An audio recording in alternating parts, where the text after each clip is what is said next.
Salut! Pour ceux qui ne me connaissent pas, je m'appelle Maya et je fais cette vidéo-là aujourd'hui parce qu'il y a un peu plus qu'un an, donc le 8 juin 2018, je me suis fait opérer pour la scoliose. I dare you dig a little deeper. It makes you feel a little stronger. Who knows what you may find, you'll see in your own time. Il y a beaucoup de gens qui sont vraiment curieux par rapport à tout ça, c'est quoi la scoliose, pourquoi on se fait opérer, c'est quoi l'opération. J'avais fait une vidéo. Dans cette vidéo, je m'étais filmée à l'hôpital durant mon processus d'opération. Puis beaucoup de gens m'avaient aussi partagé leur expérience de scoliose. Puis ça m'avait fascinée de voir à quel point ça peut ouvrir des conversations juste de faire une vidéo comme ça. Fait que là, je me suis dit que ça pourrait être intéressant de faire une deuxième vidéo. Dans le fond, le but de cette vidéo, c'est de rassembler les questions qui m'ont été le plus posées un an suite à mon opération. Et j'espère que ça pourrait aider des gens, soit qui vivent la même chose que moi, ou qui vont vivre la même chose que moi, donc l'opération de la scoliose. Sinon, peut-être que ça pourrait simplement répondre aux questions que des gens curieux se posent. Donc la première question qu'on me pose souvent, c'est comment est-ce que tu as eu la scoliose? Est-ce que tu es né avec la scoliose? Est-ce que tu as eu un accident? Et la réponse c'est non, j'ai pas eu d'accident, je suis pas née avec la scoliose. Dans le fond, c'est vraiment dû à ma poussée de croissance. C'est à l'âge de 10 ans environ que j'ai commencé à avoir une colonne vertébrale croche. J'étais en plein dans ma poussée de croissance, dans ma puberté. Puis dans le fond, ma colonne n'a juste pas suivi.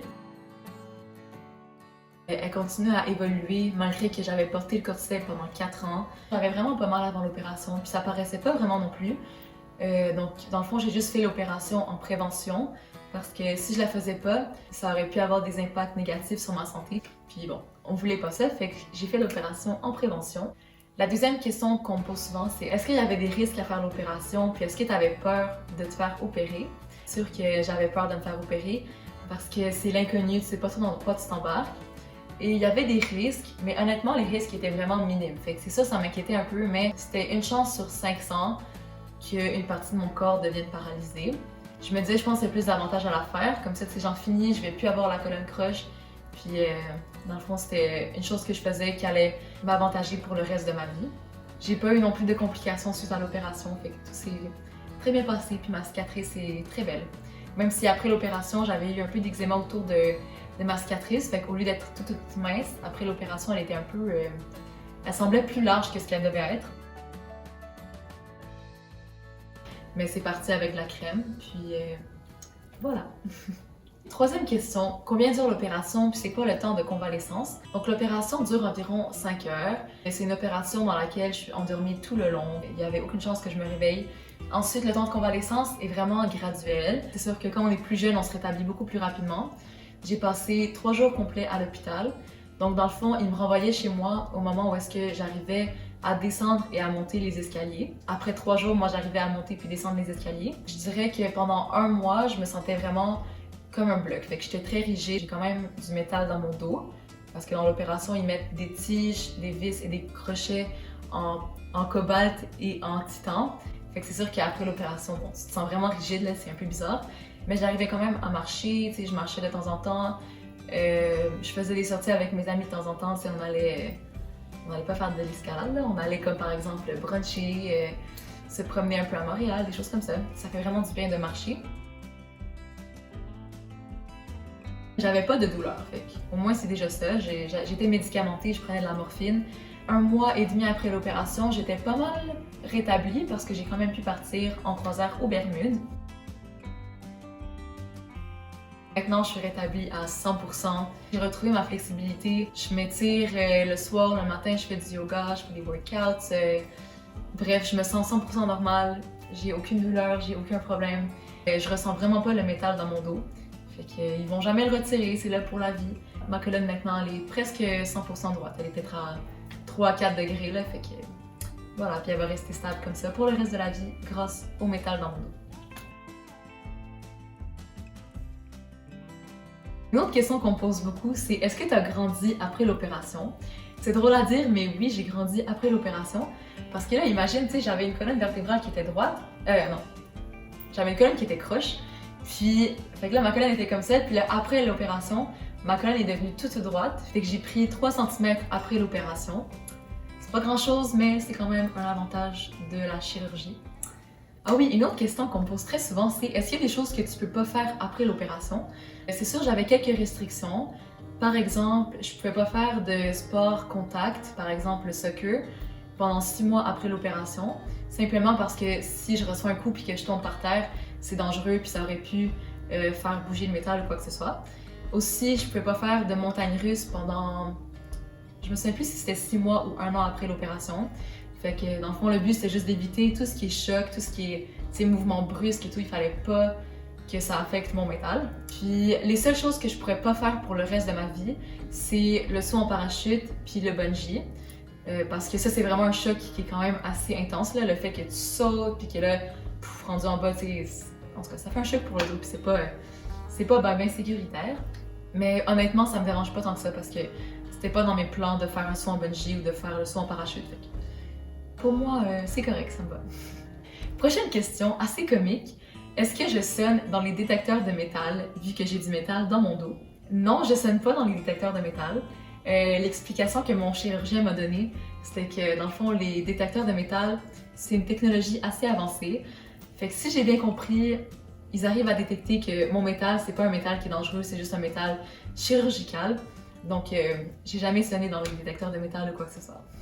Prochaine question. Les gens qui se font opérer me demandent souvent est-ce que tu as des trucs pour se rétablir plus rapidement ou comment tu fais pour te rétablir? Et honnêtement, mon rétablissement s'est fait quand même vraiment rapidement. Juste le fait que j'ai passé 3 jours à l'hôpital puis que je suis sortie directement après. Souvent, les gens passent comme 1 semaine à l'hôpital. 2 semaines après, je suis partie à Toronto. 1 mois et demi après, je suis partie en voyage en croisière. Fait que j'ai des trucs à donner pour les gens si jamais tu te fais opérer bientôt ou que tu t'es fait opérer, que tu veux savoir comment faire pour te rétablir plus rapidement, ou si tu es juste curieux de savoir comment on fait pour se rétablir plus vite. J'étudie aussi en psychologie, psychoéducation, ce qui fait en sorte que je savais un peu qu'est-ce qui pourrait m'aider à mieux me rétablir. C'est des choses qui sont un peu logiques aussi. Par exemple, de bien s'entourer, ça peut tellement faire une différence là. C'est juste que tu te sens pas seul après l'opération, d'avoir des amis, de sortir. J'allais manger avec mes amis, on allait bruncher, on sortait à Montréal, juste de marcher à l'hôpital aussi. J'avais beaucoup de support de ma famille, de mes amis qui venaient me voir. Juste d'être positif, d'avoir un bon moral, ça peut tellement affecter ton développement physique là. Comme le psychologique puis le physique, c'est énormément relié. Avoir des gens qui te mettent de bonne humeur autour de toi, ça peut vraiment affecter ton développement physique. Un autre truc, c'est vraiment important de faire tout ce que les physiothérapeutes te disent de faire suite à l'opération. Fait que là, moi, par exemple, j'avais des petits exercices de rien. Là. Mais si tu fais pas ça, tu vas pas pouvoir passer à la prochaine étape et à la prochaine étape pour te rétablir. Ça m'a énormément aidé à me rétablir plus vite, à pouvoir marcher plus rapidement. Parlant de marcher, rendu à la maison, c'est important de marcher beaucoup aussi à l'extérieur. Honnêtement, au début, c'était difficile de faire des longues distances parce que on dirait que je n'étais pas habituée d'être dans un corps avec du métal, puis je me sentais très solide et tout. Donc, je marchais des petites distances. Ensuite, dernier truc que j'ai à te donner si jamais tu veux te rétablir plus vite, de chercher sur YouTube des exercices si t'en as pas. Comme moi, honnêtement, suite à mon opération, j'avais pas reçu beaucoup d'exercices de physiothérapie. Puis en tout cas, c'était pas assez à mon goût, fait que j'avais été sur YouTube pour en chercher d'autres. Puis il y avait plein de gens qui avaient eu l'opération pour la scoliose, qui montraient leurs exercices de physiothérapie, puis ça avait énormément aidé. Fait que j'ai fait ces exercices-là pendant plusieurs jours, puis c'est ça qui m'a beaucoup aidé à me rétablir vraiment rapidement. La dernière question à laquelle j'aimerais répondre, c'est est-ce que tu recommandes l'opération? C'est sûr que l'opération se passe différemment pour chaque personne. J'ai parlé à des gens qui ont fait l'opération que pour eux, ça a été vraiment plus dur. C'était un gros challenge, surtout psychologique puis émotionnellement. Honnêtement, si tu fais confiance à ton chirurgien, si tu t'informes beaucoup par rapport à l'opération, que tu fais tout ce qu'on te dit de faire, par exemple les exercices de physiothérapie à l'hôpital, ça peut juste bien se passer. Puis les risques sont pas très élevés, fait que faut juste s'assurer de le faire dans un environnement où est-ce que c'est sécuritaire, que tu sais que la personne qui t'opère sait ce qu'elle fait. Comme moi, j'avais 100% confiance à mon chirurgien. Il était vraiment spécialisé dans le domaine, puis il n'y avait aucune inquiétude par rapport à ça. Donc oui, je la recommande. Maintenant, je me sens très bien suite à mon opération. Je regrette aucunement de l'avoir fait. Je suis même contente de l'avoir faite.